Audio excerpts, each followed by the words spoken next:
As you can see, in 1947, 2 years after World War II, I graduated from Howard High School. But if you take it back and go a little bit further, I also graduated from Howard Academy, Madison Street, Silver Spring School. So if you go backwards, you'll find that I've gone through era of education in Marion County. My dad was one of the first plumbers around this town.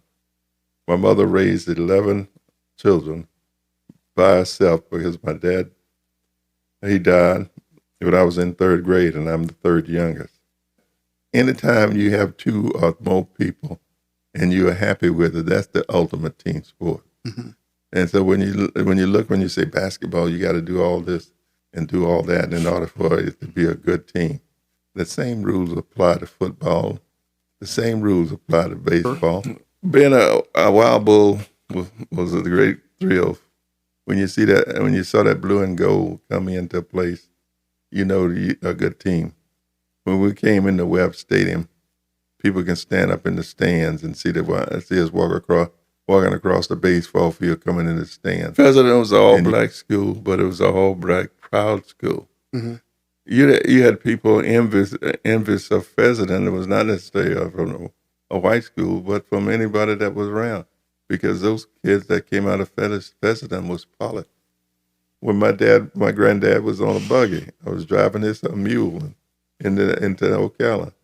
You know, when you look at a downtown Ocala, I remember when that used to be a thriving monopoly, a metropolitan area for African Americans, fish markets and all kind of things there. But when you look up Broadway on a Saturday, that's all you saw was African American people going into the barber shops, to the fish markets, and going in the painting and the clothing store. And it was early 60s and 70s, moving in there. That whole section of Broadway. Oh, I never knew that. When you say Broadway, right down there where you got the coffee shops now and things like that. There used to be an African American community. There used to be an area where you had pool halls and things like that. And you know, you go in there to mom and pop diners right there. You get something to eat. You got barber shops, haircuts, everything was downtown. It was a thriving community. What? About the love, let's talk about communication. Let's talk about the love, let's talk about communication. Oh yeah, talk about the love, let's talk about communication. Let's talk about the love, let's talk about communication. Oh yeah. Ladies and gentlemen, this is your host, William Robinson, coming at you live today from the studios of TLC, Talk, Love, and Communication. Today we have a special guest, Mr. Bobby James. He gonna give his story on my story here at TLC. Ladies and gentlemen, he have a lot of wisdom, knowledge, and understanding. A very influential man in our community, and he gonna share his wisdom and input with us, ladies and gentlemen. And without further ado, ladies and gentlemen, we're gonna give this young man a special round of applause, ladies and gentlemen.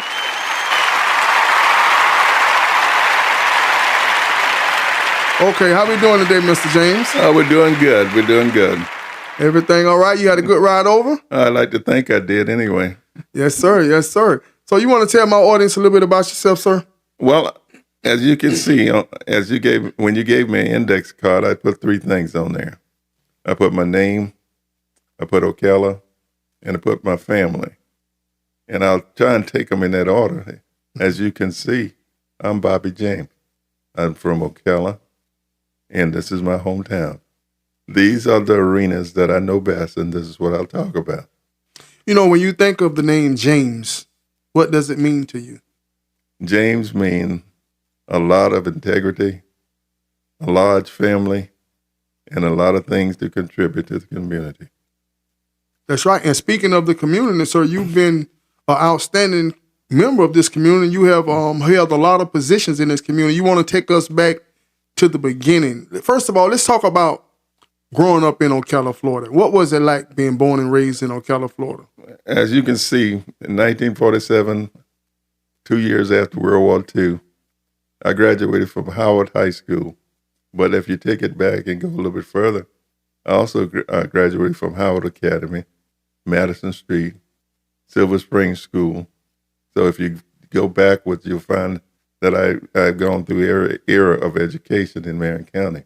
And when you go from there, I go from there to Central Florida, to Paulcrin College in Waco, Texas, and Nova University, and places like that. So I've been around. I think the biggest thing that I want to say to just about anybody that will listen, the key to their success is education. I don't care what you do. If you can read, you can write, you can add and subtract, you'll be successful. This is one of the key things. I gave you a card, and it just listed just a few things. But if you really look at my career, it is a combination of things that made one big thing. I'm gonna tell you this now, and this, all of us old people will tell you that the older we get, the better we were. You know, I had the opportunity to play basketball and football. You know, I was captain of the basketball and football team at Howard High School. I had the opportunity to see some really outstanding people. And I know most of you guys want to know about Forest and Vanguard and North Marion and Lake Ware. But do you really want to know about when football was football? When they had people out here named Big John Eason kicking the ball over the lights right there at Webb Stadium down there. You had a guy named Nooks that would kick the extra points out of the football field. Had a kid out there running, picking and catching them and bringing them back in, and they gave him a quarter, a dime, or something like that. People like Eugene Milton, the fastest high school student in Marion County, running a 9.495 in high school. We had one of the fastest track teams ever to be in the state of Florida. You had Papa Smiley. You had Snake Thomas. You had Hartley. All those made up that relay team. And I'm forgetting about McCray. All those guys were at Howard, and they were legends. You know, when I talk about Big John Eason, he went to Florida A&M, was kicking them ball over the lights out at Webb Stadium. You know, we had some good times around here. I listed on that thing the James family. There was 11 of us. 11. There was 6 boys and 5 girls.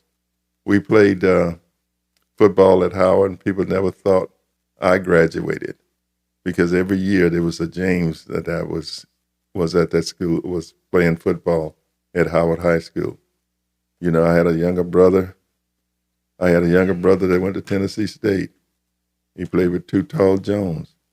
He played with Big John Merritt, Jefferson, Joe Street Gillum. These kids, they may not know about these guys, but they were there. You know, I had a brother that trained the firm, the first Triple Crown winner for a long time in the country. You know, he was the one that trained at a horse and got the owners to recognize the talent on that horse. You know, when you think in terms of that, my dad was one of the first plumbers around this town. My mother raised 11 children by herself because my dad, he died when I was in 3rd grade and I'm the 3rd youngest. So she took it on herself to do all of this stuff. You know, when I think in terms of what I've done, I like to think that I've done well. But I've done well with the success of a mother and a family that made things possible for me. So that's where I am when you start talking about me. I can take it into sections. I can talk about my days at Howard. I can talk about my days in the school system. You know, I started talking about, I got an education in 1971. You know, I started over at Forest High School in 71. And I had one of these things when I was over there for 4 years. And then when I started there, I had the opportunity to meet some really good people. You know, I noticed you mentioned Jim Simmons and Wayne Yancey and all those. That was part of my growth in nature, growth per se. I had the opportunity to go to Fernandina Beach as head basketball coach over there. And I had the opportunity to have two All-Americans and one kid went to pro. And he was my American Express card, per se. Because when you get a kid 6'9" that can really play, you can get into any basketball arena in the state. And I was happy enough to do that. I was very fortunate enough to do that. As you can see, I can talk about anything from my day as a principal in the Marion County school system, the day as a teacher, the day as a principal of Dunn High School, my days as a school board member, and the day when I ran for superintendent of schools in Marion County. Go ahead. You mentioned growing up, how was life like growing up without the father in the home? Well, the father was not in the home, but you had older brothers. And when I say this to you, your older brothers was the one that you that guided you. When you say what it was like, our family was a family, Mm-hmm. and that things happened, and each one of us looked out for each other.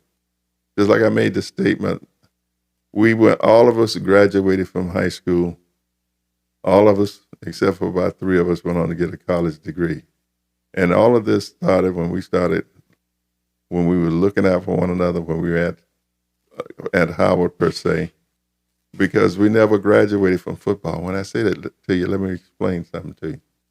Every year, it was like a stair step.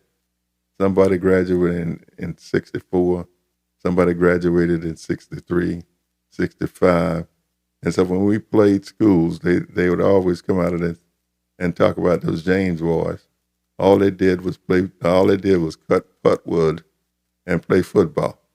So they were saying that when football season was over, we quit school. And then the next year when football come back, we come back and play football. So they say we never graduate. That's why you couldn't beat Howard. It's because those boys, all they do is cut putwood and play football.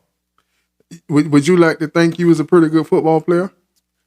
I like to think I was a good football player. I was captain of the team, played offense and defense. But you had another guy named Jesse James. Jesse James was as quick as you want to be. And when I say that, he played offensive guard and tackle. And then he ran the ball a little bit.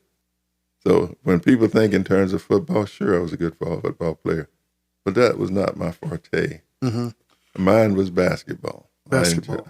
I enjoyed playing football because I was good at it.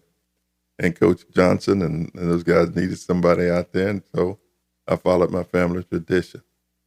But when you talk about basketball, is that what I really wanted to be? We talk about the people that made basketball really good. Now, if you want to talk about the days of Haley and Bobby James, that's an interesting story.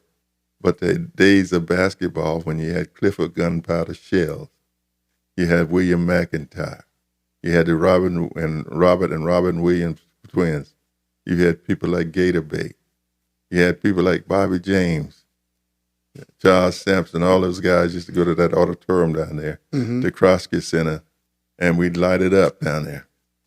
So when you think about all of those, then that's an era when we played basketball. Basketball is what do you think is the ultimate team sport?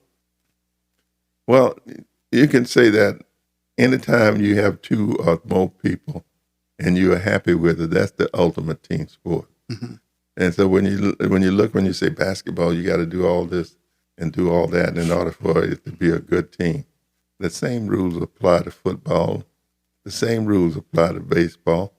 You got to have a team that's a unit, a cohesive unit.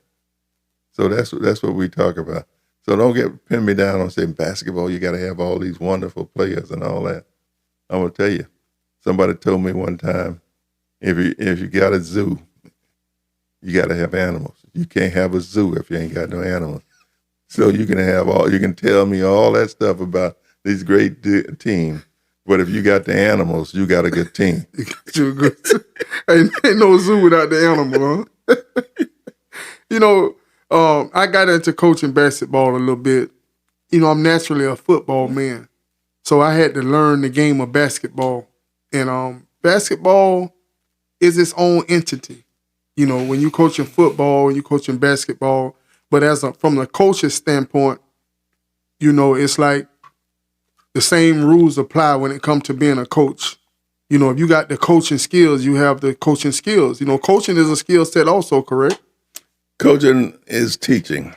And if you're a good teacher, you should be a good coach because you cannot do anything and be successful in anything without enthusiasm.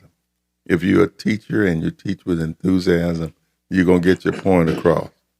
If you're going to coach, the trick to coaching is knowing what the rules are, knowing what it is.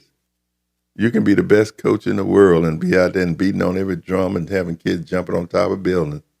But if you don't teach kids fundamentals, you're going to miss the whole boat because the game going to come down to fundamentals. If you look at Notre Dame, you look at the game that was played last night, that game was lost on fundamentals. Somebody missed a tackle, somebody dropped a pass or something like that. And I was looking at my career. In order for you to be successful as a coach, you only have to beat 10% of the people. You know, when I look at Tomlin at the Steelers, he's been at that school. I've been at that team for over 17 years. Tomlin, then he haven't beat the whole league, but he's beat the 10% he needs to beat. Now these people are getting restless now because he haven't won a playoff game. But the trick to him, his success is he's beat his 10%. He's been in the playoffs. That's 10%. When I learned how to coach, one of the first things one of my coaches said to me, it said, in order for you to be successful, you only have to beat 10% of the people you play. And that's a true story. Basketball is decided by two or three things. You're going to win a big basketball game. Either you're going to lose it because of free throws and layups. And you look at all the major games. When you start watching a football game, a basketball game, in the final analysis, they're going to be one of those two things. They're going to either miss free throws or they're going to miss a layup. Just like when Florida was playing Kentucky. No, they were playing Tennessee. Mm-hmm. They made free throws, and Tennessee missed free throws. And then when you get the kids to hit free throws and make layups, then you're going to win. Now, you can say, boy, I was a great coach in my day. But go back to the fact that if you don't have a zoo, you can't have a zoo without animals. How important is discipline in coaching? Discipline is just as good as anything else. You got to get your kids to believe in what you're saying. Discipline, people say discipline is the key to the whole game. You got to have people doing the right thing. And you can't say, well, how can I discipline a team? Discipline is when you get kids that want to do the thing, want to do something for you, and do it the right way, do it the right way. My question to you is the coach discipline? Kids will see if the coach is disciplined, if he's there on time, all the equipment is there, the coaches are doing what they want done, and if you're doing the right thing for the right reason, then you're going to have a disciplined group of people. Yeah, I do believe that an undisciplined team is a direct reflection of the coach himself. Right. I believe that as well. But I'm going to say this, you can do the right thing and you can get good results. You do the wrong thing, you can get bad results. Now, discipline to me is doing the right thing. We can say that a coach is a disciplined coach, but if he's not teaching the good fundamentals, then there's some problems with it. Because if you're blocking the wrong way, if you're not picking up your foot, moving in the right direction for pulling guard, pulling tackle, then you're not teaching the right fundamental. So discipline is teaching the right thing. And that's one of the key things to me.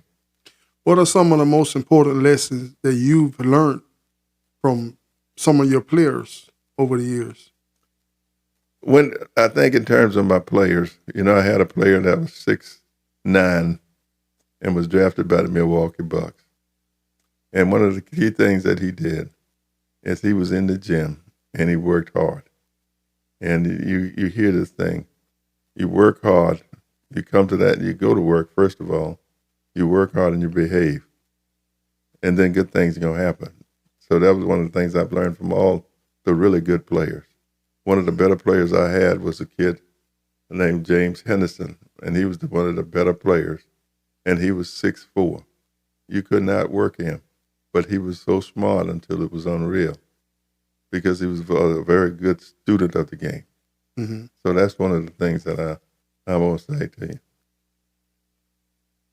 You know, when, President, everybody talk about President, the older generation went to President and Howard. What was it like? What Howard High is like when I heard elders talk of Howard High, it's like everyone speaks of it the same. It was like it was something to be proud of.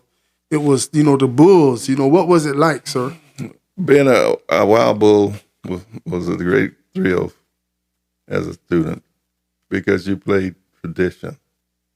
When you saw that blue and gold come into place, a good team. When we came into Webb Stadium, people can stand up in the stands and see us walking across the baseball field coming in the stand, and you knew that was a good football team. That was Bubba Johnson and E.K. Johnson and all those guys really made it work. So that's what you get when you look at Howard High School. Howard High School was special in the sense that you had such tradition. The band was outstanding, and you had all of the best that went to Howard. I was at Silver Springs, and my brothers, when we was out there, would drive into Silver Springs, come in from Silver Springs to play at Howard. But, for a long time, we thought Howard was the cream of the crop, finest high school in the state, in the county, and stuff like that. And then when I became principal, I had the opportunity to go to President School. President School is probably one of the most remarkable schools in this country. If you have not visited President, then you need to go. Because President was built in 1865. It had dormitories. It had heat. It had a bus station, had a post office, and people don't realize what we had here. If you go out there and look at President School right now, you will see buildings that was built by just plain old rock and stone. You'll see some of those buildings. You'll know, if you read the history of President, that you had people that would walk from the bottom of the hill to the top of the hill to go to school there that was coming from all over the country. When I think of that school and I think about what I missed by not knowing about President other than the football team. When you walk through there and as principal of that school, you can walk through there and see what Mr. President and those guys had out there. It's an amazing story. So the school itself was named after an individual? Ferdinand President was the name of the man that was walking up there one day. I'll share this story with you. He was walking around the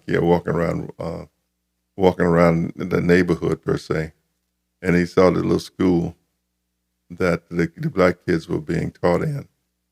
And then he decided, because he came down for his health, he decided to put in a little brick school. And then it took off from there. There's another President School up there that Kennedy's graduated from, and it's named President. So it's a remarkable story in itself.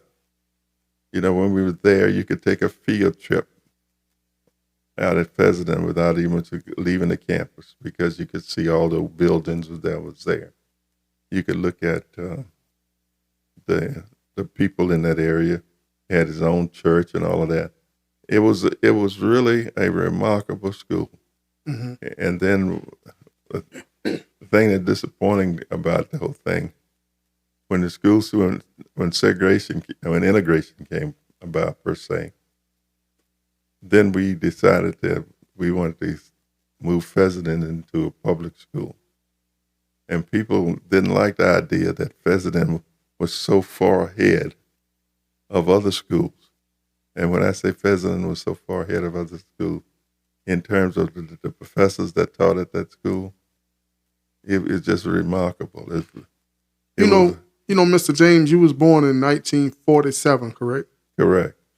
And, being raised in that time, a lot of times, for myself, you're what, 30 something, 40 years older than me, almost, 30 years older than me, so to speak. And, we hear about things and we read things in the books and everything. But even for myself to be the age that I am, I witnessed things here in Marion County. Myself, that was, Marion County was a little behind time as far as when it came to the segregation and the integration and things. It wasn't until 1985 that I went to school with pretty much with someone of another race. It was 1985 right here in Marion County, So what was it like? So back when you were in school, Fessenden was an all-black school? Fessenden was an all-black school, but it was an all-black proud school. Mm-hmm. You had people envious of Fessenden. It was not necessarily from a white school, but from anybody that was around, because those kids that came out of Fessenden was polished. When you look at that, you think, boy, they're the kids from the country. But when you came up that hill and looked at that building up there, and you look at the palm trees that lined the school, you know that there was something special. When you go to Detroit and you find people that have graduated from Fessenden School, you know they were special. Mm-hmm. When you think of what happened in this county during integration and all of that stuff, you gotta understand that in 1970, 71, the last of the actual, well, it was the beginning of the melting of the two school districts. The white school, the black district, and things like that. So it's one of those things where you look at, did it make a difference? Are you better off than you were if you'd have came out earlier? I don't know. Do you think that it was better the way it was, or do you think that it, as far as education-wise, once the integration took place, do you think that helped the kids or that hurt the kids? It helped the kids simply because we had more resources. When you have more resources, it's a different ballgame. You got the better textbooks, the better microscopes and things like that.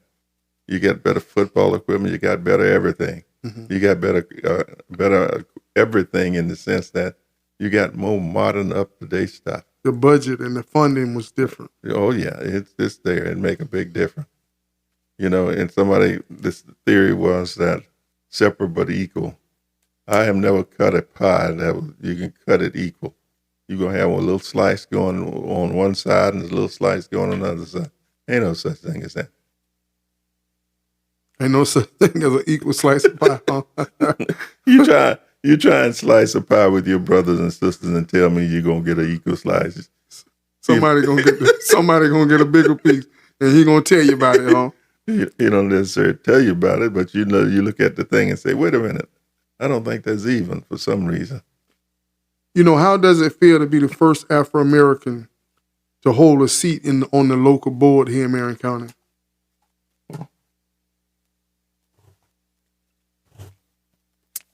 When you talk in terms of the politics of Marion County, and how do I feel about being the first African American to be elected countywide? It's always a good feeling to know that you be respected by your community. But in terms of how do I feel like any other American. I had an opportunity to do a good deed for everybody. Mm-hmm. See, when I was elected, I was not selected just because I was black. I was selected because I was the best candidate. And when I think that I'm the best candidate, I was better than anybody that was up against me at that time. Just like I said to all the people there, I'm sure there were some better people out there than I was running. That's out there going for superintendent. You know, there's always going to be better people than you are. Better people that was better educated than I was, but they wasn't in this race. All right.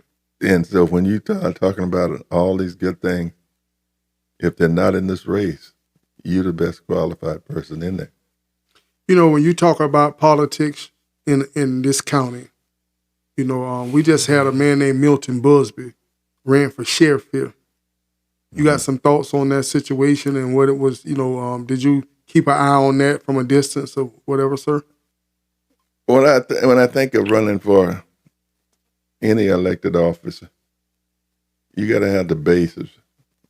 I'm sure he was a good guy, but at that time when he was running against somebody that have embedded themselves in the community. Politics are local.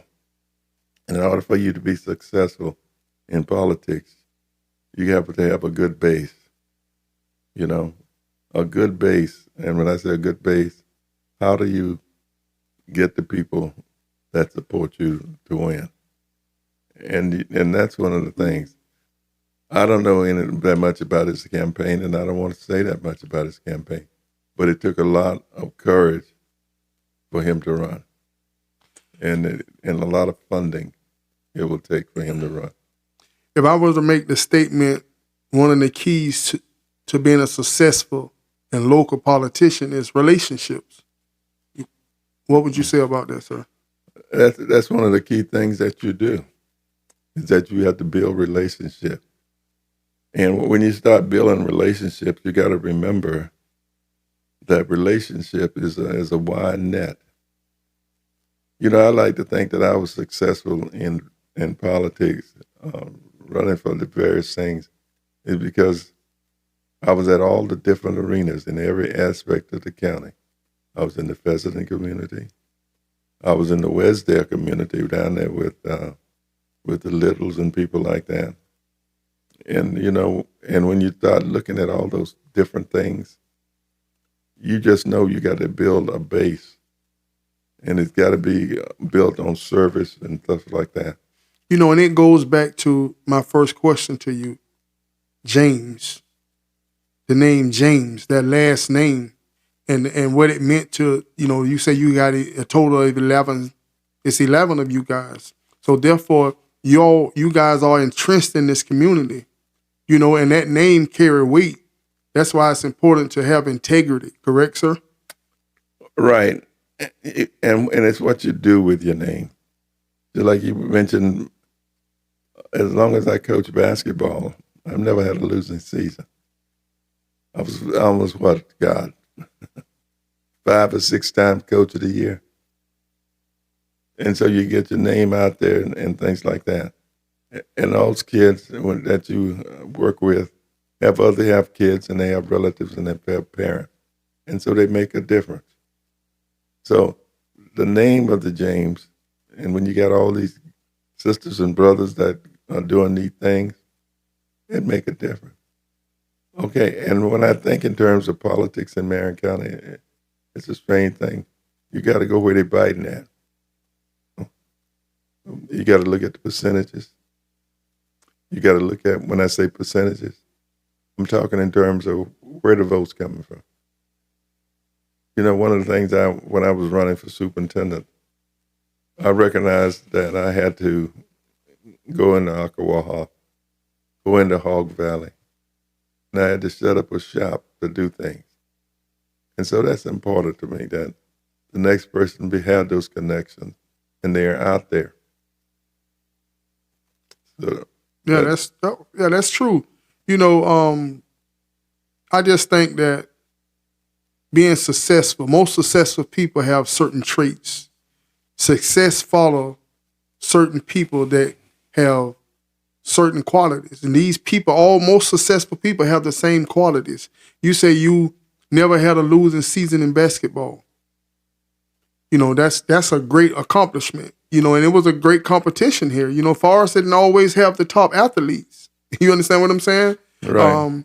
What do you think the key to that was? What was you think the most important qualities that made you so successful, sir? When I think in terms of things like I was thinking about a preacher one time wanted to raise money for his church, Mm-hmm. and he get up and he said, tell the people, he said, I need about $15 more to make this thing happen.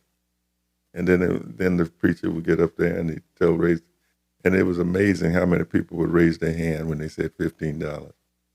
And then he thought about it. He said, that was a pretty good little thing. He said, let me see how much more I can get. He said, we need about $25 more. I made a mistake. Oh my God. He kept doing that until he got to the point where he said, well, can anybody come up with $100? And how many people can do that? The thing about that, he did until nobody raised their hand. And you know what that come from? You got to have a will. See, I don't care what you do, you got to have a will to do it. And when I say that, why are you successful in here? Because you told me you come in here at 6 o'clock in the morning, and ain't nobody looking over your shoulder. You got to have it's your will to make this happen. You got to have your will, and you got to have a belief in God, and you got to have a belief in your faith. But if you don't have a will to do something, you're not going to do it. It's hard, but it's fair. That's right. And when people see you standing out in the parking lot out there when I drove up, looking for me, the average person would say, man, that guy there. And then you say, that's because you was here already. That's a will. And when you have a will, you can do just about anything you want to. That's right. Yeah. It takes fight. Like we say, most successful people have certain qualities. And with that being said, sir, what exactly is the James Development Group? James Development Group was designed to help people. Well, actually, it was more designed to rebuild West Ocala. As when the area where I lived, my mother raised 11 kids in a little house down the street from there. When I retired from the school system, I made a commitment that I would redevelop that section. And so when James Development was there, James Development wanted to develop Tucker Hill, and that was going up to the Busby Quarter. And sure enough, that was the whole development. We wanted to develop West Ocala. Because when we look at the opportunities in Marion County, it's in West Ocala. People don't realize that. But I think they're beginning to realize the opportunity. Because if you look at the number of houses being built in West Ocala, you look at the style of houses that are being built in West Ocala, it's incredible. The best properties and lots to build of houses are in West Ocala. And so James Development, and my goal was to develop houses and develop a chance to rebuild the community in West Ocala. So that's what James Development do. And how exactly so that still go on to this day? Well, I'm running out of time, being honest with you. Mm-hmm. James Development still exists. It still buy a house every now and then. But by the same token, James Development is a model for what it believed at that time. I wanted to give an opportunity for young people to have a home. So that's what James Development really did. Some people don't understand the job of a superintendent. When you're a superintendent, what exactly is the job? What are the qualities? What are the duties of a superintendent? A superintendent must have a vision for the school district. First of all, they have to follow the guidelines that the state set for education. But by the same token, they have to have guidelines for the vision of the district, what they want to occur in the school district. It's at a point now where if you don't have a vision for making sure you can move your kids up to the next level or move to the future, then you got a problem. But the school superintendent is the ultimate leader, because you're talking in terms of a monumental group of people that you have to inspire. So you have to be motivated and inspire them people to make sure that the kids are meeting their goals and meeting their objectives. So that's what this is about to me. Do you believe that being a principal, for many years before, you think that helped you prepare to be the superintendent and do the job that you did and being able to serve multiple terms, sir? I was not superintendent now. I was on the school board. Mm-hmm. Okay, now the principalship, you are in charge of anywhere from 100 to 2,000 students per day. And the vision of that school district, the vision of the school, is what you envision it to be.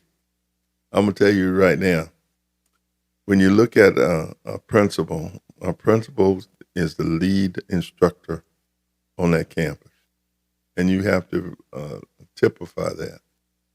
If you set examples for being a principal, you can also set the example up for the superintendent's job. Who is Bobby James, the father? Bobby James got one child, but Bobby James had a lot of kids in his lifetime, in the sense that every kid that played for me looked at me as a leader in their lives.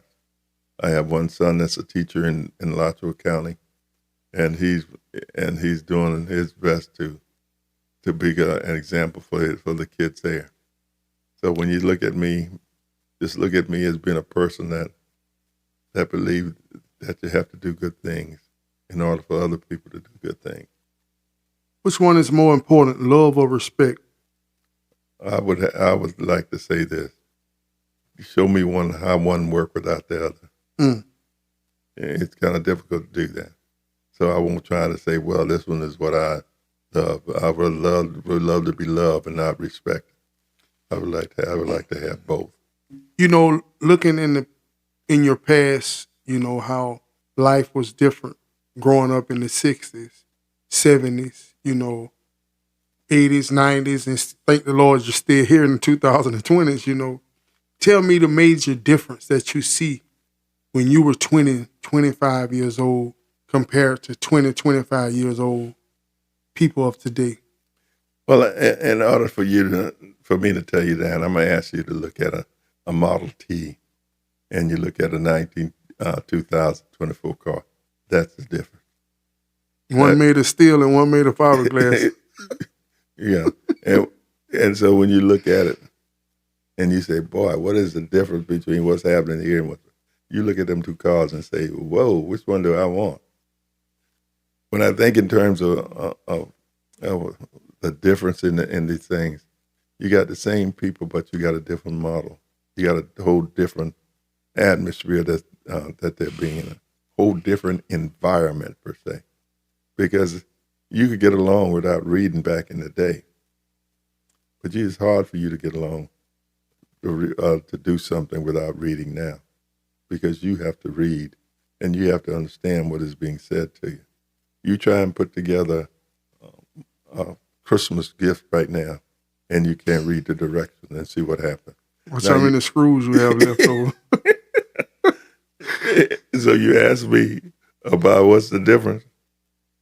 You usually could get away with a screwdriver, but now you can't get away with no screwdriver putting that thing together. The quality of people, in your days, you go down to that bank and you get a loan, or you go to the man down the road or your neighbor or your friend, and you shake his hand and you give him your word. That was all that was needed. Nowadays things has changed. Life is different. So, as far as the quality of life then and now, speak on that behalf, sir. The quality of life, it all depends on who you are. Mm-hmm. People can still walk out and shake your hand and say, okay, I'll let you have $10 to $20. But you shake your hand and other things happen to the person that you just shook his hand that may cause him to have difficulty in fulfilling that obligation. okay, this is where your integrity and stuff come in. If you can't complete the deal, then you ought to tell them.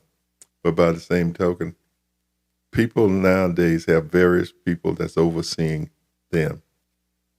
You always got somebody that's looking in the bucket. You ever heard the theory that Big Brother is watching? Even your job, what you do today, may have a tendency to say, I wonder what Big Brother say about this.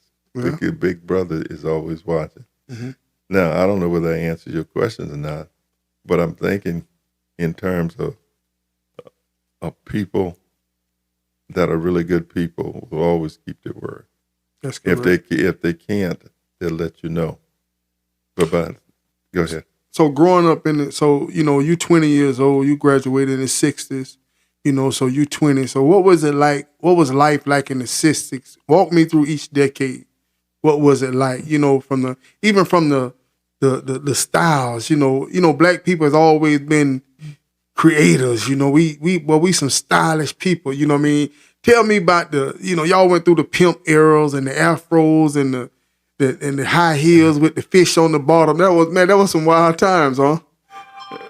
Well, when you say that, when you go to taking me back through those days right there, and I don't like to do that because I'm putting all people into a pot, and everybody is not in that pot. Mm-hmm. They're just not in that pot. You know, like I know one person that you know, when we grew along, everything had to be ironed and we had to have crease and all of that stuff. That's fine for that particular individual. Mm-hmm. But you have some people that didn't do that. You know, them people with the high afros and all that stuff, that's wonderful if they like that. So when I do that, you know, I hate to compare eras because it all depends on what you wanted to do in that era. But most people follow, that's like in the 80s. You know, I'm born in 74. Okay, so in the 80s, you know, I'm you know, old enough to know what's going on. It was a Jerry curl era. You know, everybody wore the Jerry curl. They had the curly kit. So that's just what it was, you know? Well, I never did. My son never did.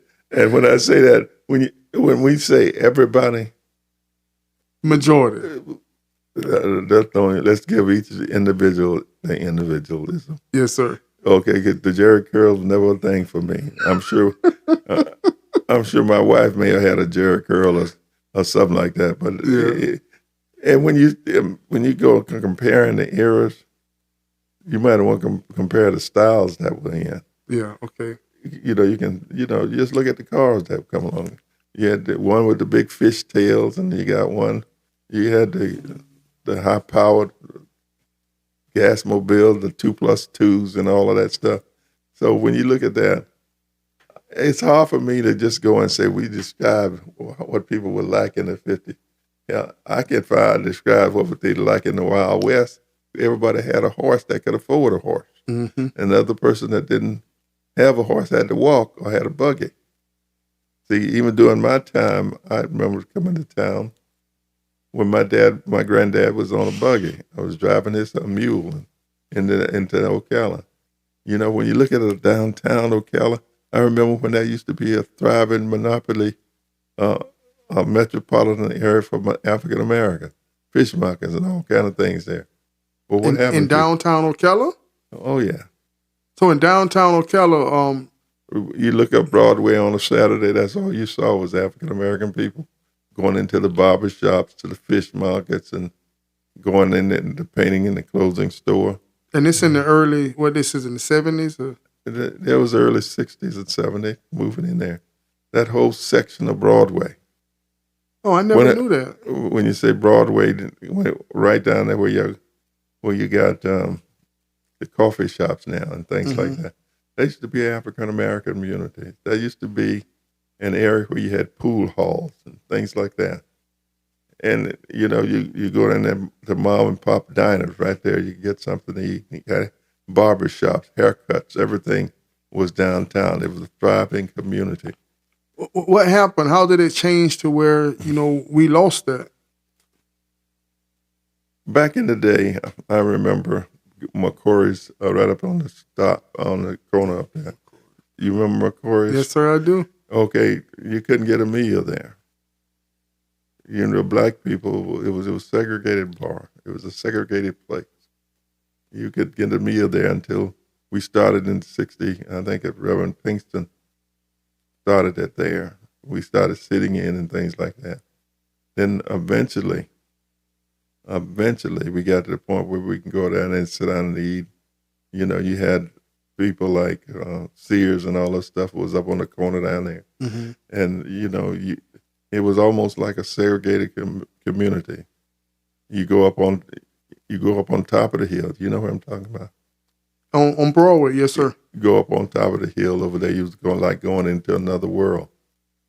Let me ask you something. Like, just to be living in those times, in those days, you know, we always say, oh, if I was living then, I would have did this. I would have did that. It's easy to run that mouth, you know what I'm saying, when you're not going through the fire. It's easy to say what you would have done until you face that adversity.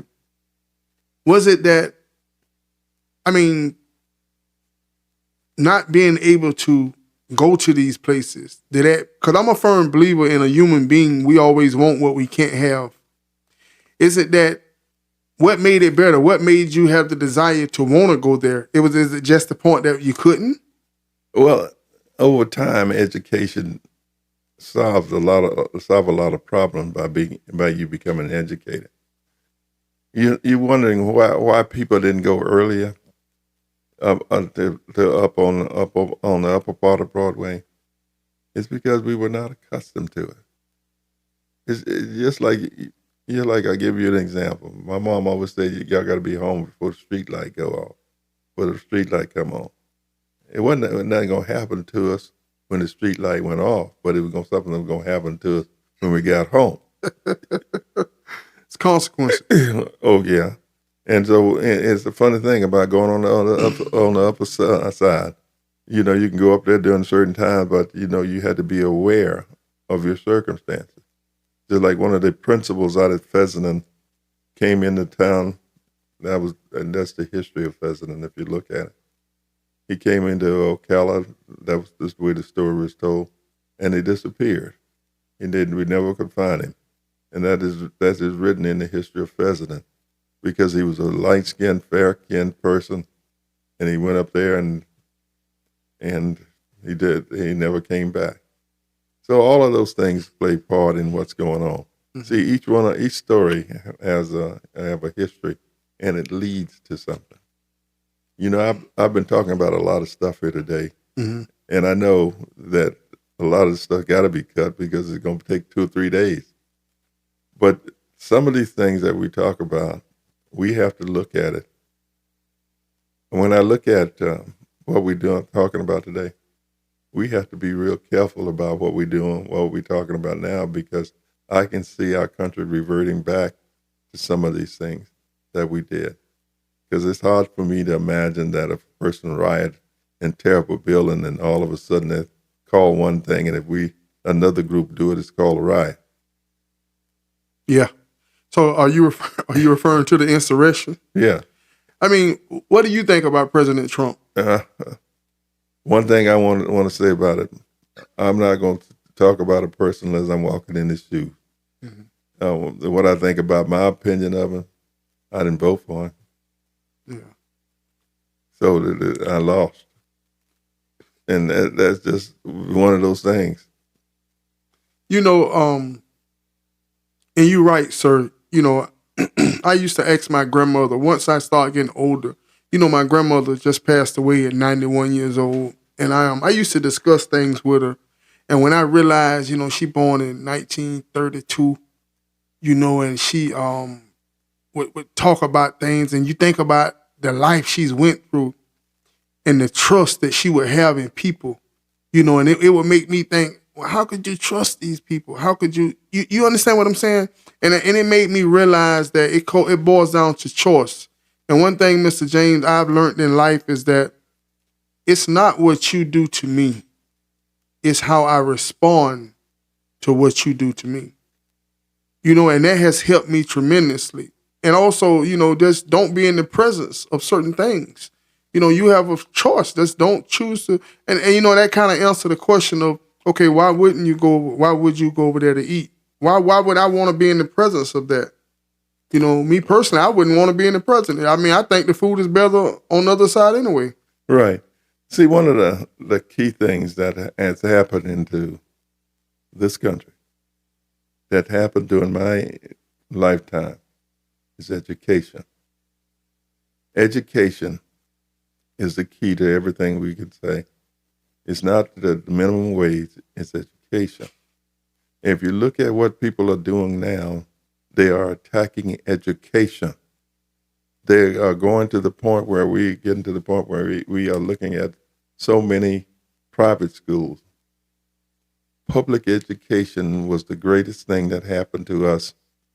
When I say public education, you go to a public high school and get the same equipment, the same tools that everybody else gets. It's what you do with them. And I hate to see that we're getting to the point where we're trying to divide public education. I have some good people that are working in private schools and things like that.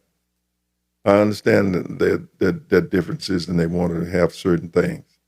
But I tell you, the key to America's strength is public education, and the fact that all of us can get a public education and go to a university, get the money to go. But people are trying to say everybody should not be afforded the opportunity to go to university or colleges. If I'm not mistaken, I remember you making a statement that out of your mom 11 kids, only 3 didn't have a college education, correct? Right. College degree. All of us graduated from high school. Right. And that's back in the 60s and the 70s. How do you feel about people that make excuses? See, I believe stereotypes are real. Oh, yeah. Some stereotypes that other races have toward blacks are true. And it goes back to as an individual. But as a majority, some of those stereotypes are true. And that goes for every race. What do you think about the ones who make excuses for not making it happen, sir? Well, the people that don't make it, they're not looking for too much other than the excuse itself. When you make an excuse saying it's raining outside and you don't want to go outside, you don't know whether it's raining, you just say it's raining. I hope you understand what I'm saying. Mm-hmm. My mother had a 3rd grade education. She wanted to make sure that all of her kids graduated from high school. So no matter what we did, we had to go back to school. And it was so important to her because she knew how important it was with the 3rd grade education to raise these kids, and she could get us through. And when we graduated, we always paid homage to her. Mm-hmm. Because all of us, when we had our sisters and brothers went out to New York and went out to Chicago, they would always call us and back and make sure we stayed in school. And then they could help us move along the way. When I think in terms of what we're about in this time and age, just like I look at you, a young man, mm-hmm. What are you going to do about moving your 10%? Because in order for you to make this really a tremendous successful, you got to beat your 10%. And you make this 10% the best. When I look at what we do with our education in our country, it's important that we understand that we must continue to encourage our kids to get their education. The biggest problem, I think, sometimes is when we think there's some easy money out there. There's no easy money. I look around today, life is so different. Like you say, mom only had a 3rd grade education. So it meant a lot to her to make sure that her kids were successful in an area that she may not have been able to, because, as time go on, life has changed in different generations. And we as a people, people in general always want their kids to have more than what they had. But sometimes it seems like the important qualities that make a child truly successful, the parents are getting away from. They're more concerned with, but I didn't get to have Jordans, so I want my child to wear Jordans. I didn't get to get my hair done every week, so I want to make sure my daughter could get her hair done every week. it's the materialistic part that seemed like we have went to rather than the education, which is so important, sir. Well, it is, and you have to remember something. There's so many outside forces that are affecting our families now. How many times you walk outside this office and see somebody pushing a, a grocery cart and talking on the cell phone? You tell me that what's the deal on this picture? That a person is homeless but they got a cell phone. What are we saying? What are we saying here? What are we saying is that about what we're thinking here? If he can talk to somebody on the cell phone, can he talk to someone about helping him do what they want to do? I think it's relationships, sir. It's I was in prison during the COVID. Mm-hmm. People tell me, the world is not the same since the COVID. And when you walk around neighborhoods and things of that nature, so you don't see kids playing. You don't see community anymore. Everything is separate. Everybody is by themselves. Everybody come home, go straight in the house. I can't come over there and get no hot sauce. I can't ask for a slice of bread. Everybody is selfish. It seems like the world is just so selfish now when it used to be a village. You used to walk out that door, you go down that road and act up. Miss Susan May or Miss Betty, whoever else going to get on you and hold you accountable. And your mother allowed that. Nowadays, I can't say nothing to nobody, kid. And this is what we are about now. You asked about one of the eras, about what's happening in different eras. When you're talking about the time you could stand on the porch and yell all the way down the street. You can't do that no more because you got a cell phone. And whether we like it or not, technology has brought about a change in all of us. Mm-hmm. And you're just now beginning to see it. This thing with TikTok. How can you continue to compete against TikTok when you're telling the kid to do something and he's constantly getting something from his friend saying, no, that's not the right way to do it. So when I look at what we're doing in the era that we're in, it's an era we're going to have to either cope with, and there's no going back. You're going to have to deal with it. Parents are going to have to realize that they're going to have to talk with their kids about doing the right thing for the right reason.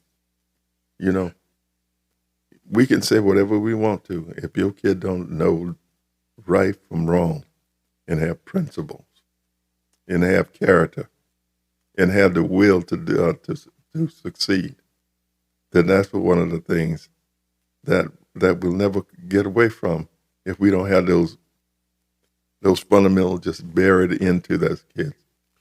For you to be born in the era you were born in and to witness this thing you have witnessed, when President Obama was elected president,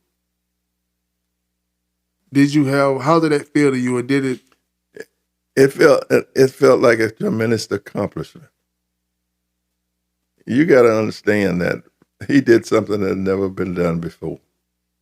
I would have loved to seen the next president of the United States been a black female, because she would set a record. But do you think that she was qualified? Do you think only because just the fact to see a black female, or do you think she was the right person for the job? She was the right person for the job, and she was well qualified. To me, sir, I'm not a politician type guy.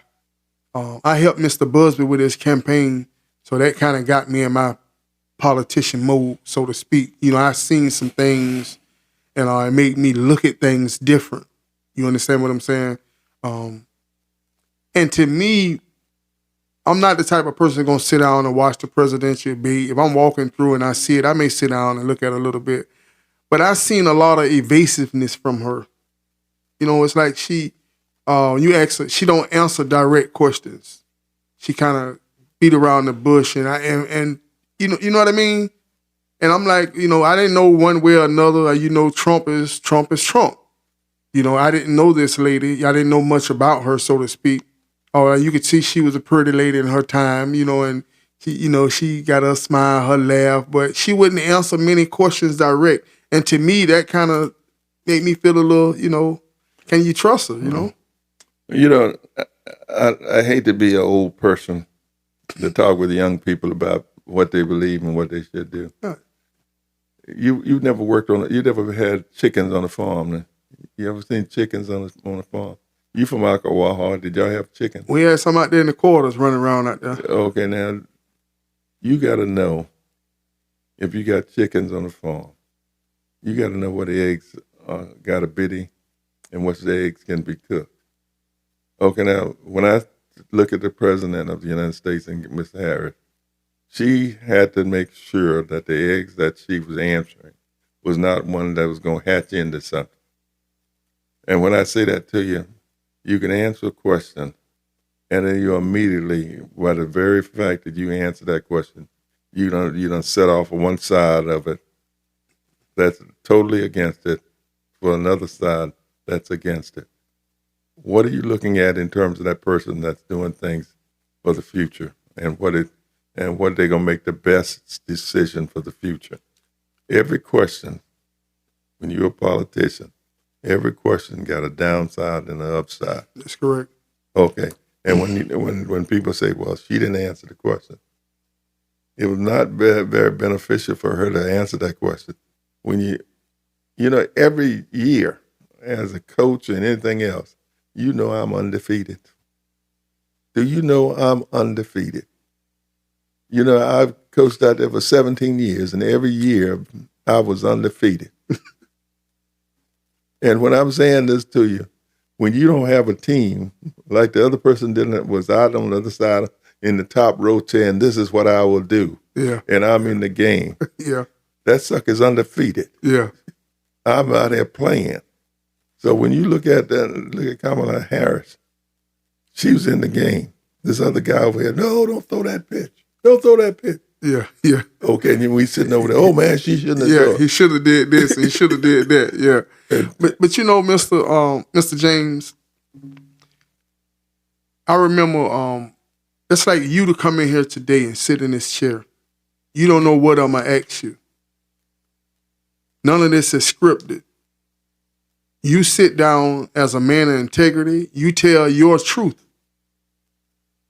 Regardless of how, this is your story. This is your truth. This is how you feel, what you believe. So therefore, there's no right or wrong when it comes to the truth. You understand what I'm saying? And that's how I feel about it. When I used to interview Mr. Busby, this man is running for sheriff of the Marion County, you know what I mean? And I asked him, "Sir, is there anything you do not want to talk about? Anything you don't want me to ask you?" He said, "I'm an open book." It didn't matter what I'm asking him. Nothing was never scripted because he was a truthful man. He said, "I don't have anything to hide." And he would always make the statement, "I am not a politician." You understand what I'm saying? So I think when it comes to truth, truth is truth. How you feel is how you feel. I believe when it comes to things like, I understand when you're running for office, you have things like, you say abortion come up and, she want the votes. So you're going to, kind of whoever, like you say, you check the numbers. Most America believe this, so okay, I'm going to go with that. I think you should speak how you feel about it and let the cards lay where it lay because that's who you are. You know what I mean? Be who you're going to be and let the people know who you are because there's people like myself some people can read between the lines. Some people know when smoke is being blown their way, and to me, when it comes to Mr. Trump, he is what he is, but you know what he is. Growing up here in Marion County, I've been chased. I don't have the dog sick on me. All these things, you're older than me, so we know the community that we was raised in. And the man that have the big truck and the rubber flag and the shotgun and let me know he don't like me, I can respect him more than I can the man that smiled at my mom's face and said, "We're going to do everything to save your son," and give me the wrong medicine.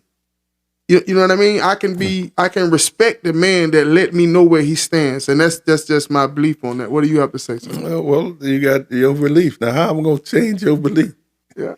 I mean, but you elaborate on that. It's not so much changing it, but you know, Well, there's one thing that I've learned over the years. If a person believes that it's red and you keep telling them it's blue, and you can say, well, what's your opinion? Is it red or blue? You know, so there's some of these things you don't step into. yes, sir. Yes, sir. I feel you on that. I feel you on that. So, you know, when you think about music, you know, you lived through the 60s, 70s, the 80s, the 90s, the 2000s, and you had to take an era. What era had the best music, man? You know, again, Your opinion. in my opinion, you know, I've always loved the 60s. You know, I've always loved music that had a story. Okay, and when I say music, and music is music. Okay, you can look at country western music. If a country western music have a story, then I love it. But if you want to go and just say, boy, what I think about the musical days, it's the artists of the time that was important to me.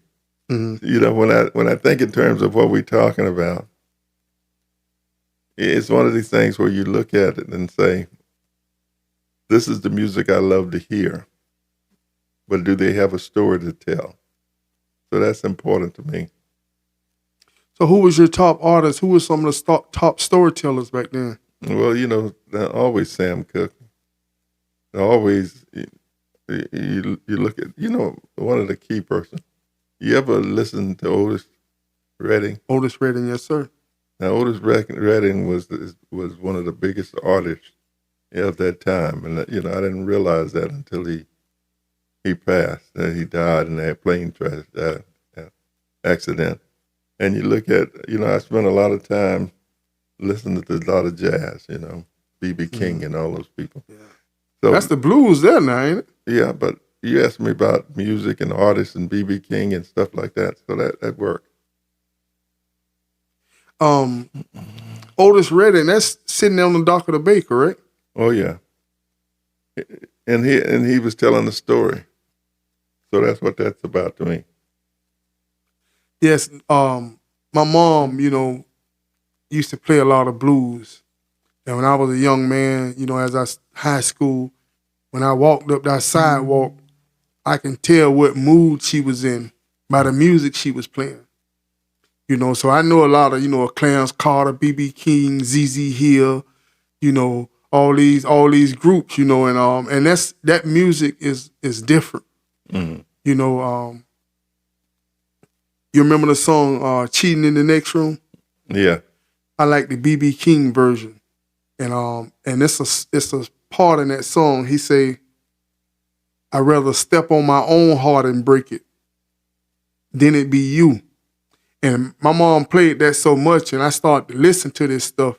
And right now to this day, you know, when I see that thing go inside, I go in and hurt myself. You know, I'm going to separate myself.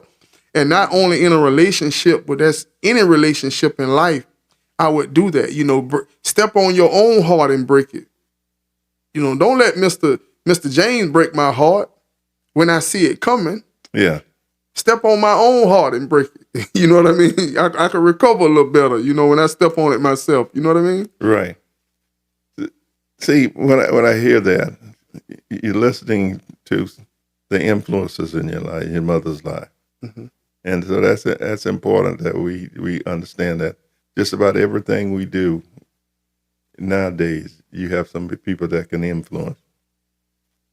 When I say influence, it's somebody talking in your ear about what it should be or how it should be. So that's what I'm learning. You know, when we're talking about music, you know, you 60s, the 70s, you know, late 70s, early 80s, this rap music come along. You know, we got the Curtis Blow and the Sugar Hill Gang. Were you into that groove or that era when it first come out? That was not my forte, and it was not my forte because I didn't have an interest in it. You know, after you get a certain way, it's sort of like being like Robinson up at Grambling. You know what I'm going to do. You know how I am. You know what I'm going to play. You know how I'm going to play. That was not my forte, so I wouldn't buy it. My son will probably talk about that, but I don't. That's not my style, man. Right. And these guys told stories. It started out that way, telling stories. Sugar Hill Gang, one of the first ones. Curtis Blow playing basketball. When you think about when you translate into the '70s when Motown come about, Diana Ross and Marvin Gaye and so forth, was you more of a Marvin Gaye man, a Teddy Pendergrass man, or what it was? That was good music back in the day. Now let me say this to you. Now we can't have an opinion on what's good and what's bad. It all depends on who's listening to it, and that's what I'm saying. It's all about your perspective. This is. It's not a right or wrong. It's opinionated. You know what I mean? Right. Depending on what you like. This the story of Bobby James. You know what I mean? So when someone think about Bobby James, Lord forbid, God call you home. They know Bobby James like the Teddy P. Bobby James. Well, I'm sure somebody will say, well, he liked this music. He loves rice and beans or whatever. That's good for them. But you know what? We'll let it go. Yes, sir. Speaking of, the rice and the beans, and we talk about things like we say perlo rice. I tell a story about a lady. She used to clean the farms and clean houses for wealthy people, and she would cook for them every now and again. And so she had bumped into the lady, the granddaughter, in the store, and she said, well, "What are you looking for?" And the lady said, "I'm trying to find some perlo rice." The lady thought perlo rice was something she could go on the shelf and buy. And to my understanding, the perlo rice come down from poor people rice. Mm-hmm. You know what I mean? So a lot of traditions we have today, you may have some knowledge of. You want to speak to that, sir? Well, when I think about what we're doing and talk about perlo rice and all that, our culture has changed. Oxtails was not a very important meat back in the day, valued by most people or some people, but we used it and made a really good meal out of it. So it all depends on what those people are accustomed to. And the more we communicate and the more we mix it with people, the more people will start looking for stuff that they think came from the store, in which it didn't. If you look at some of our kids right now, and most of them don't know where bologna come from or how it's made. Most of them don't know how they get a steak and say, well, where did it come from? Because they haven't seen the cow. Right.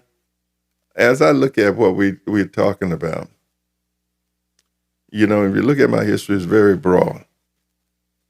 It's very broad in what I do in terms of working with people and trying to get people to understand it's what we do today and that will affect what will happen tomorrow. And so that's what we're getting at more than anything else. What are some of your most proudest moments in life, sir? I've survived. I'm here. We can look at all the things that I've done. I went to school in Texas, and I was in a restaurant, and I said, I'm going in here just to see what it was about and see if it was like that. Then one lady, it was me and a friend of mine. He do karate and all that stuff, so we thought we was in good shape. So we went in this restaurant, and we sat down in there, and the lady came over to take our order, and she said, "I can take your order, but you gotta leave." I said, then I guess one of my buddies said, "We gotta leave. What do you mean by that?" And I took some advice from a lady that probably saved us a lot of headache, because when I looked over in the corner over there and I saw them people sitting over in the corner and they didn't want us in there, And I told the guys, I said, we need to leave, man. And I was in Texas. And sometimes I learned from that lesson. When a person is whispering in your ear, you need to leave sometimes. You need to leave. You know, I'm going to say a word that I normally don't say. And once again, I only want your opinion on this and what this word means to you and how you feel about this word and how this word is used so much, so fluidly nowadays. People don't understand the definition of it, the meaning of it. They don't know what it was like to be called this in your era, in your day, what it means to you as an older Afro-American. The word nigger, what does that mean to you? It means absolutely nothing to me. And the reason it ain't mean absolutely nothing to me, because I would not, and let it empower, I would not give that word power over me. Amen. You know, and I would love for us to take the power out of that word. Oh, I called him this name and got him all fired up. That's just like calling that chair over there. You don't give people power over you, man.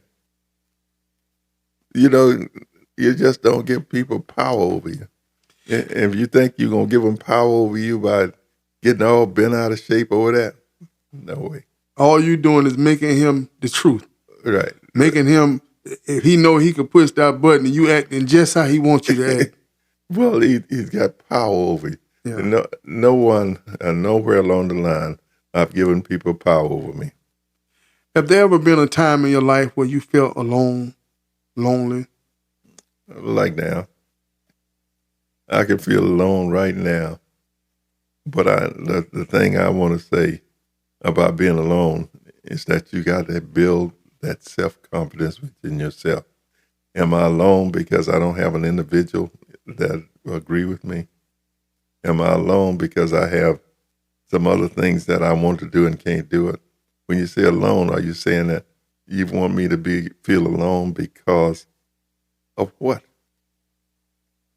I believe in God. I got a wife that loves me. I got a son that loves me. They don't have to be around me. I have a family. So am I alone? I doubt it. How would you like to be remembered, sir? I'd like to be remembered as a person that tried to do a lot for a lot of people. I didn't ask you to say thank you for it, but I will give you the shirt off my back if I can help you. I want to take it. I want to make sure that every kid that ever come around me or ever been involved with me had a chance to move up a step. I want to be remembered as that individual that really just tried to help a lot of people do a lot of things to achieve their goal. Do you have any regrets in life? You know, I do.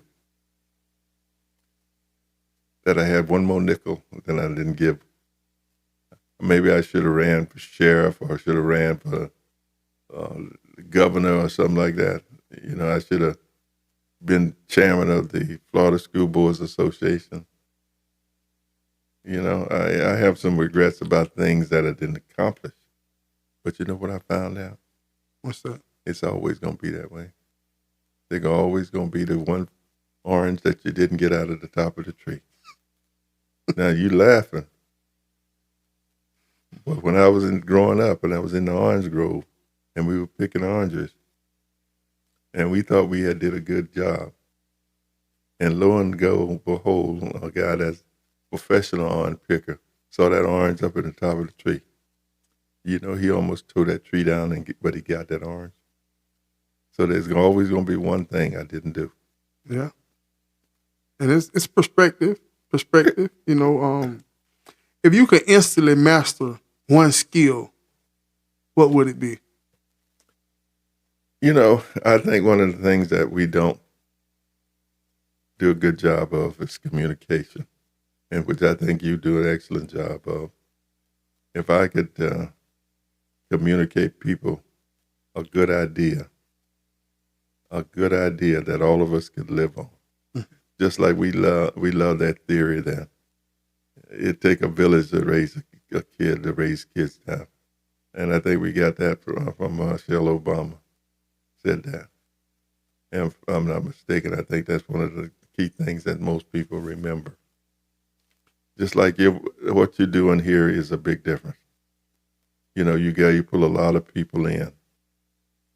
When I go out of your office, I'll almost go into another world because I know I'm dealing with a lot of little personal things like health and all of this.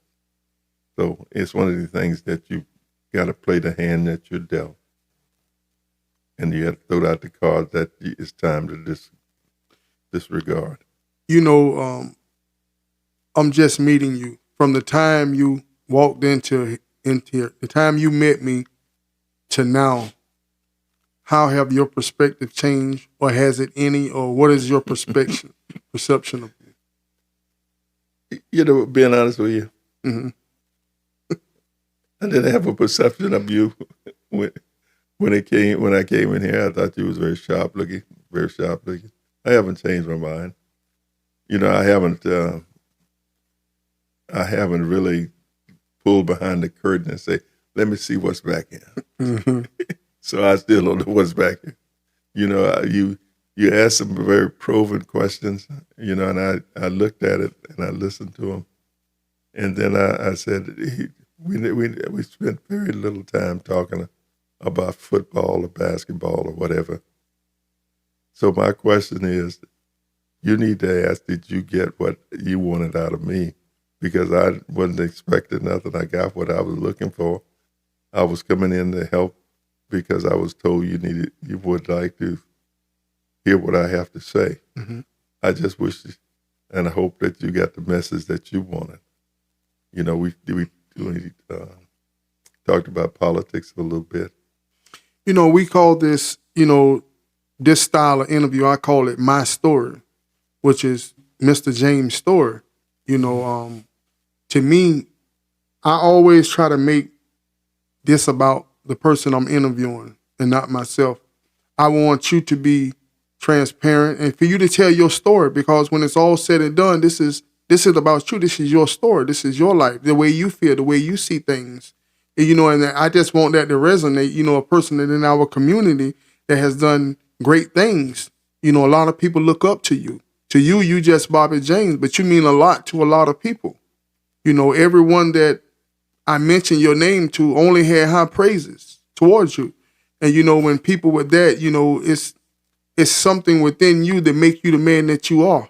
And if any kid, any youth, any young man, any person that can see this and take something away that you said to change their life forever, that's the purpose of these episodes to me, sir. Well, and that's a good way, and I appreciate that, to be honest with you. But when I look at what you're doing, I just if I had one thing to say is I think you got to get a big audience because you got a good program, a good thing. Mm-hmm. When I saw Jim Simmons and I looked at Jim and he talked about his particular area of expertise, he talked about his winning of various program, number of games he won and all that. That's important to him. Mm-hmm. But when I look at the other people they talked about, that's important to me. What's important to me is that you leave here knowing you met Bobby James. And when you met Bobby James, he sat here and listened to you. I didn't try and persuade you either way. We talked about Kamala, we talked about John, whatever his name, Trump is. And we haven't changed. But I do know that a coin have two sides. That's right. And then if you're not looking at the one you want to look at, the other one's side is wrong. It's funny that you would make that statement because as a podcaster, when people call my show and things of that nature, people think that I support one or the other. And my job is just to let the audience know that it's always another side to the coin. If you say peanut butter, I'm just going to show you jelly. Yeah.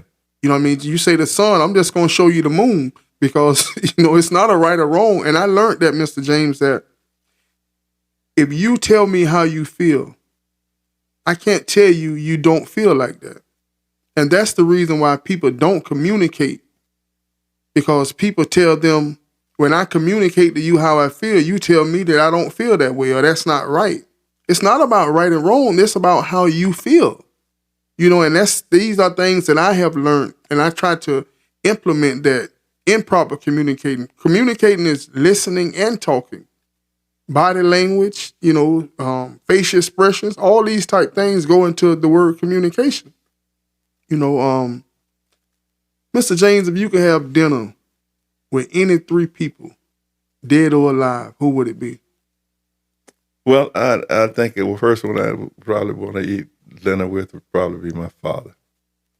He died when I was in the third grade, and I never really had a chance to really just sit down and talk with him. I knew what he did. He was a plumber. He raised all our kids, and he died when he was around 37, 38, or something like that. Mm-hmm. And then the next person I like to say is, I had a person that I used to think the world of, and it was my grandfather that drove that mule from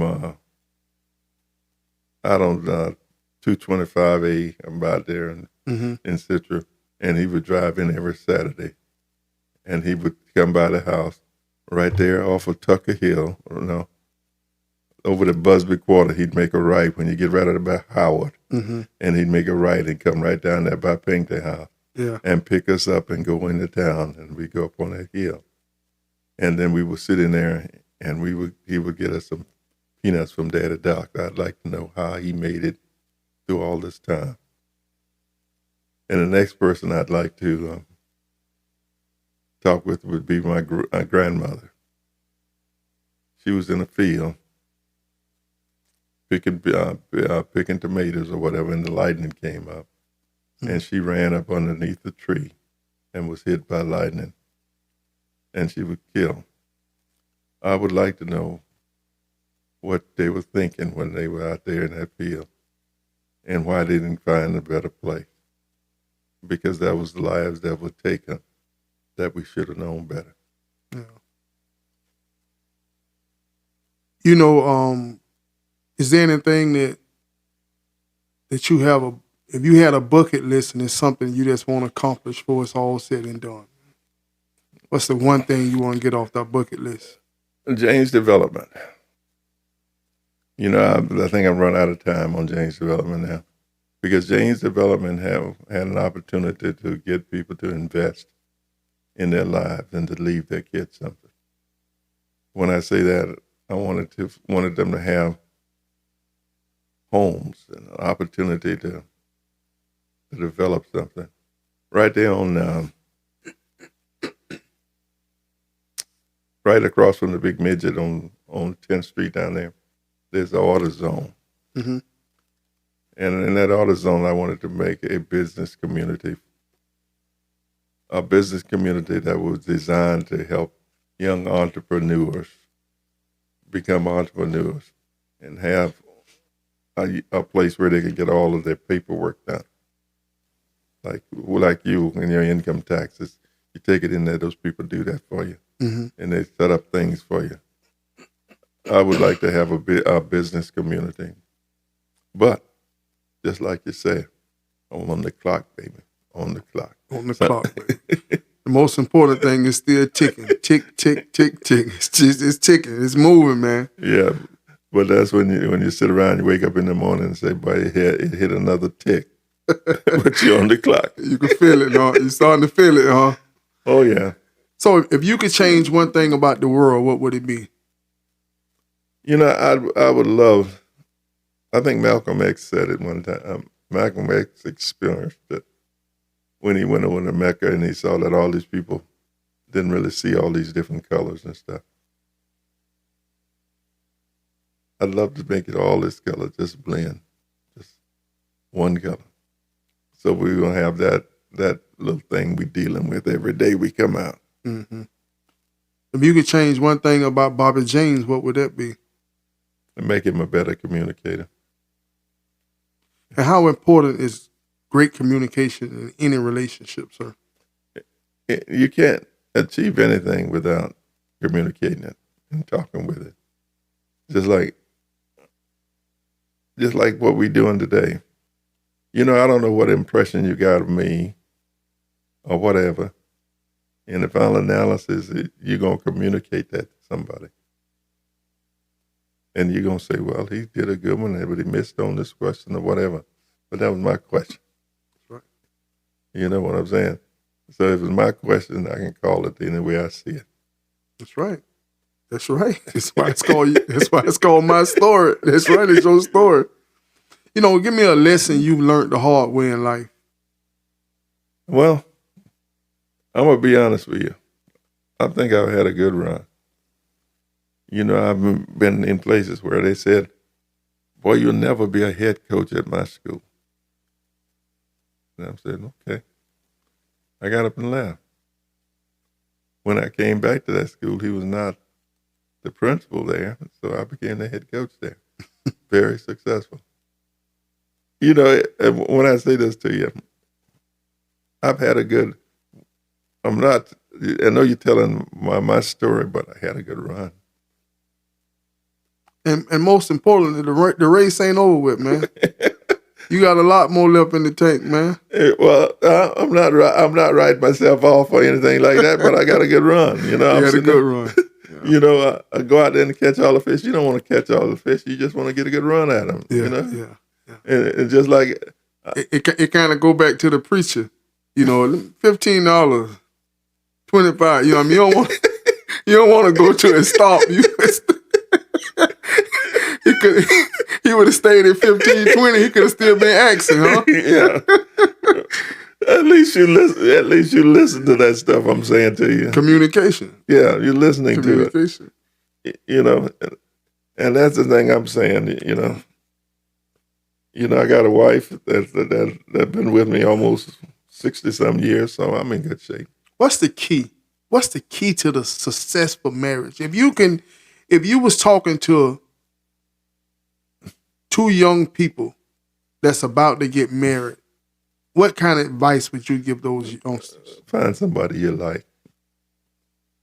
You know, you can say whatever you want to. Oh, she loved me and all that.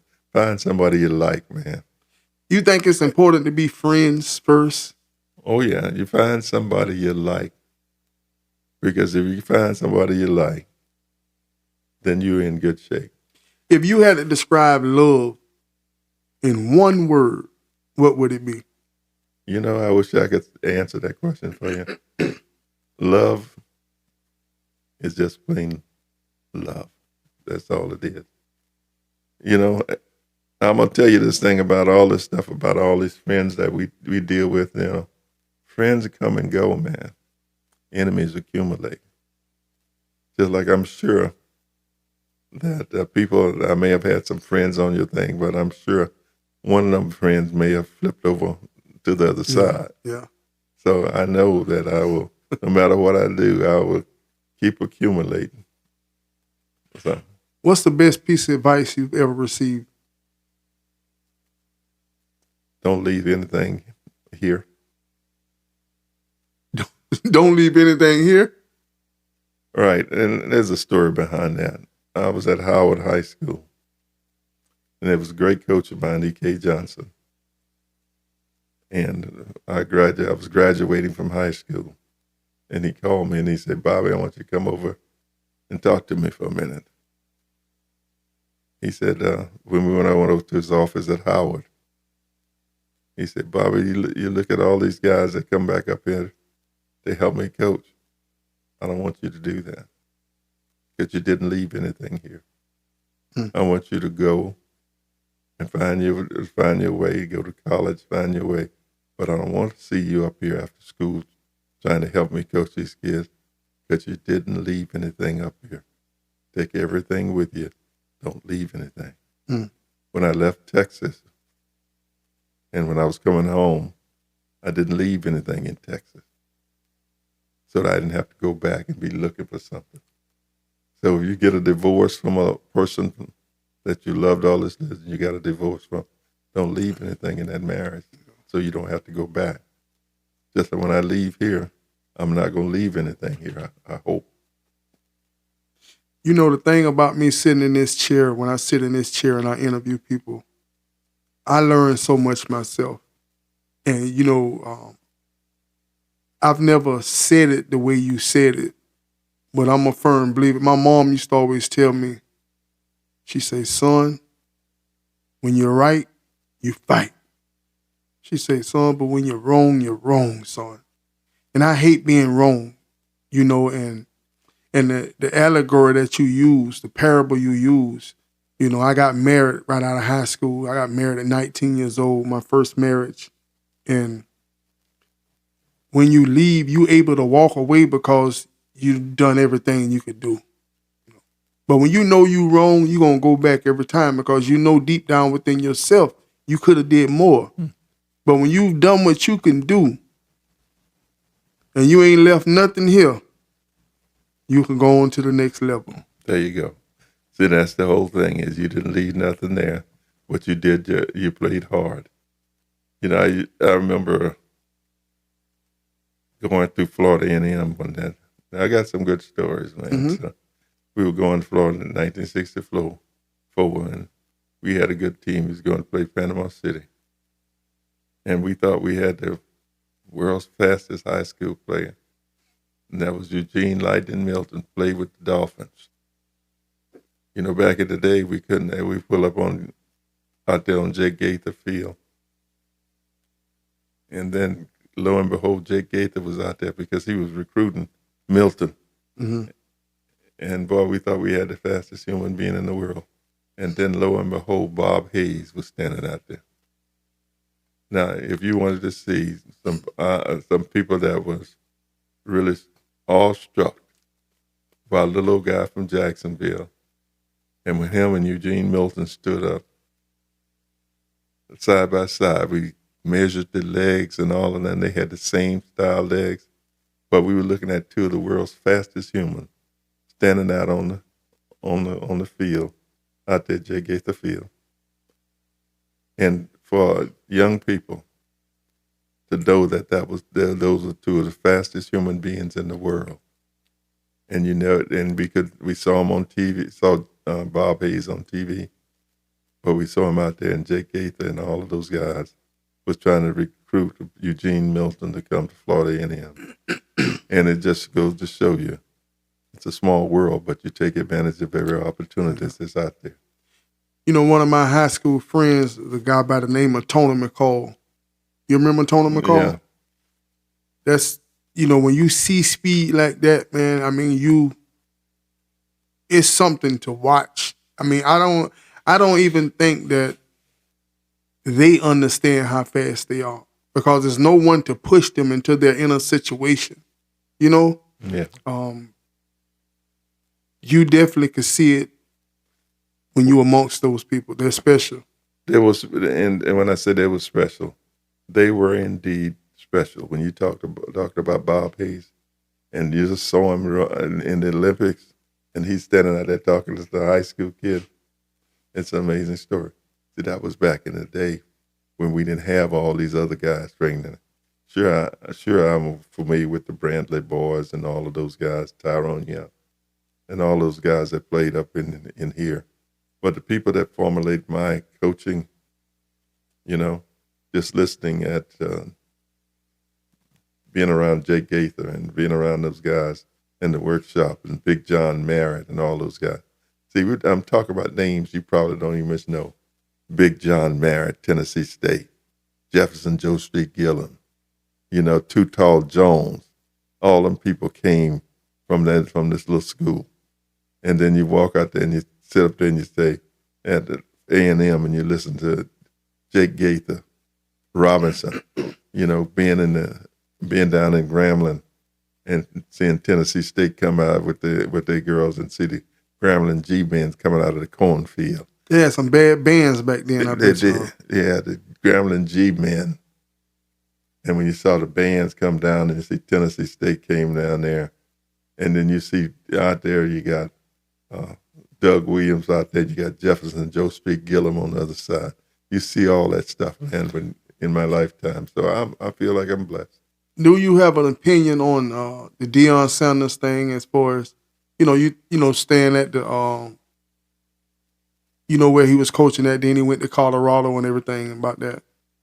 The thing I'm going to say in reference to that, he's got to play the hand that he's dealt.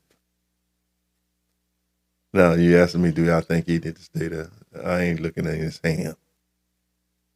I'm going to tell you one thing I learned a long time ago. You're from the country, maybe you know about it, maybe you don't. Put your hand in the bucket of water, stir up as much as you want. You're going to find out that when you take your hand out, that water going to settle back down. Yeah. Okay, so Dion can stir all that stuff out at Colorado he want to. He can splash it and all of that stuff. But when he pull his hand out, it's going to go back the way it was. When we think of men like Martin Luther King and Malcolm X, and, when we talk about us as a people, we were like, well, somebody got to stand up and do what's right. Somebody got to do. It always been a leader. It's always been a Moses, a Abraham, or, so forth, someone that speak on behalf of the people. But it's like, at what point does it become, you got to think about Bobby James. Like you say, you got your own wife, you got your own son. I mean, you can only go so much, but at what point does it become, everyone is not meant to be a living sacrifice. You know what I mean? You have people, like Martin Luther King, this man, what he stood for, what he believed in, he believed to be his calling, he put that forth and, and he died for that cause. You know what I mean? Yeah, and so did Malcolm X. Okay, Mr. James, this is part of the episode. We're going to play a game called Fill in the Blank. I'm going to ask you some random questions. You answer quickly, precisely, and to the point. First thing come to mind. There's no right or wrong. You ready? Ready, let's go. I've always wanted to be a speaker. I love when someone talk about themselves. If I had to do it all over again, I would. I probably would have coached at Marquette. My favorite holiday is? I don't have a holiday. Every day is a good day. It aggravates me when people they say something that they don't believe. The best quality someone can have is? Honesty. If I was God, the first thing I would change is? I'd make 2 days out of the week. less 2 days. My childhood crush was? I didn't have one. If I could travel anywhere in the world, it would be? Grand Canyon. My favorite movie is? Don't have one. If I could go back to any age, it would be? When I was 23. Jesus is? The master. When I meet someone, the first thing I notice is what? Their smile. My greatest strength is? Belief. My greatest weakness is? Trusting. The biggest misconception about Bobby James is what? I'm waiting to find out. I'm a pretty good guy, but I draw a line in the sand if you? Talk about my family. I love education because? It empowers a lot of people. If I had to star in a movie with any actor, it would be? Probably Denzel Washington. Michael Jordan or Kobe Bryant? Michael Jordan. Kareem Abdul-Jabbar or Shaquille O'Neal? I'll take Kareem. Magic Johnson or Stephen Curry? Probably Stephen Curry. The Showtime Lakers or the Chicago Bulls? Probably Chicago Bulls. Pat Riley or Phil Jackson. Phil Jackson? Probably Phil Jackson. Phil Jackson. Dan Marino or John Elway? John Elway. Deion Sanders or Darryl Green? Deion Sanders. Jerry Rice or Terrell Owens? Jerry Rice. Daffy Duck or the Roadrunner? Roadrunner. You like all the winners, huh? Oh, yeah. So I tell you what, sir, this is the last part of it. Well, this is almost the last part of the episode. It's called AMA, where you, Bobby James, get to ask me, William Robinson, anything. Well, one of the questions I've always wanted to know, why do you do this? I do this because of the love and I have for the community, the love I have for children. I went to prison for 18 years because I made a mistake, not knowing how to communicate properly. And, and we taught to be tough, stop crying, suck it up, don't worry, stop acting like a little girl. So we as men, we internalize things. And I believe that through the proper forms of communication, that all relationships can be resolved. I really, truly believe that. And I think as we as men, we don't communicate properly. A lot of time we'll go and cut the grass, fix the car, do everything but go in there and communicate to the wives. And these are things that we need to be open about. And truth be told, sir, I'm being obedient to God. As I used to fast and meditate and I would sleep, God speaks to me in my sleep, in my visions. And I had never heard the word podcast in my life. But every day, every night, he would whisper podcast. And I had to find out what it meant, and due to my disobedience, I didn't apply myself right away, and I fell and broke my leg. And when I laid up in that bed, I said, well, Lord, if you allow me to walk again, I promise you I'll podcast. And, sir, I've been podcasting ever since. Okay. Now, when you ask questions, how did you formulate your opinion about the question? I don't have an opinion about the question. I'm naturally curious. It's funny that my childhood name is Peter. And as I read the Bible, I'm more like Peter because Peter will be the one to ask the questions. It seemed like he kind of flip mouth, but if you want to know, the first thing I could ever remember my mom telling me was, son, if you want to know, you ask. And I'm naturally curious. So when you speak of something, I generally want to know. I do care, and I'm concerned. And I ask the questions that I feel as though my audience may be wondering. Okay. If you had some other things in your life that you would change, just one, what would it be?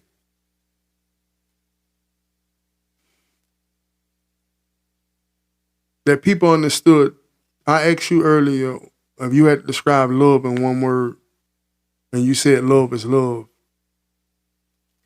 To me, love is sacrifice. If people understood and people were willing to sacrifice for others, to compromise for others.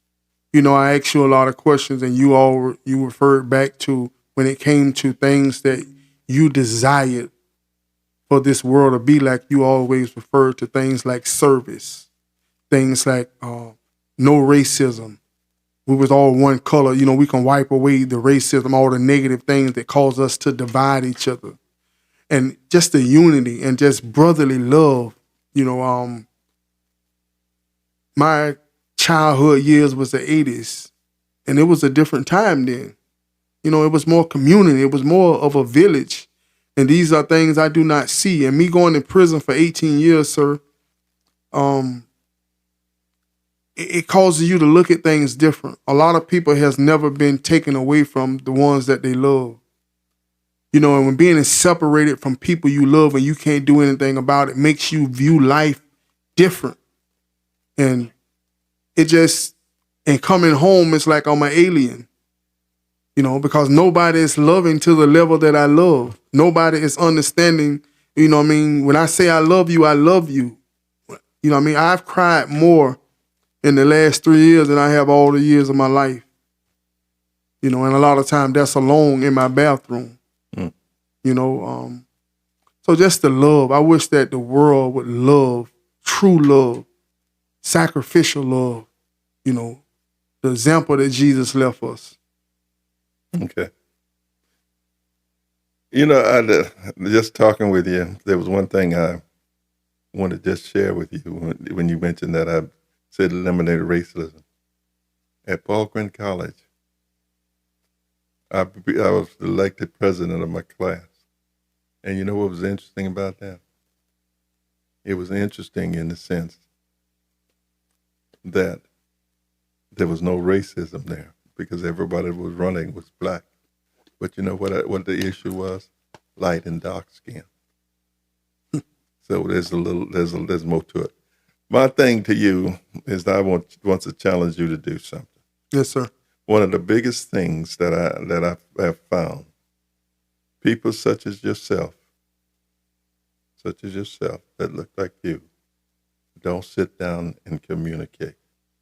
You either got to be in a fraternity or you got to be with this particular group. But young people like you and Kevin and some more people need to sit down and talk to each other.